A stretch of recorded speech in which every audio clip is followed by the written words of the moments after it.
মানিবাড়িতে গিয়ে কিন্তু আমরা স্টেশনে গেছিলাম সেই বোতল ফুটো করে ভিডিও করার জন্য। তার আগে আমি একবার কিন্তু বাড়িতে ট্রাই করেছিলাম। তারপরে আমার ইচ্ছে ছিল যে আমি ওরকম যে স্টেশনের যে লাইটগুলো হয় ওগুলোর নিচে করব।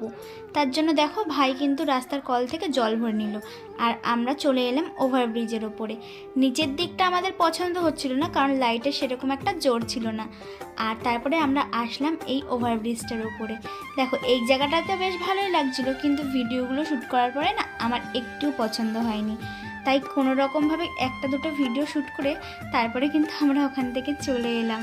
আর এসে কিন্তু আমরা খেয়ে নিলাম আইসক্রিম। যেহেতু আমি কুটুকে বলেছিলাম তুই যদি পুরোপুরি চাউমিন খেতে পারিস তোকে কিছু খাওয়াবো, তাই দেখো আমি ওকে এই আইসক্রিমটা কিনে নিয়েছিলাম। আর আমরা সবাই কিন্তু রাবড়ি খেয়েছিলাম। দেখো ওর আইসক্রিমের মধ্যে সবাই মিলে ভাগ বসানো শুরু করে দিয়েছে। আর আমি কিন্তু রাস্তা থেকে কিনেছিলাম ছোলা মাখা। আর ছোলা মাখা খেতে কিন্তু আমার এখন অনেক ভালো লাগে। তো টাটা।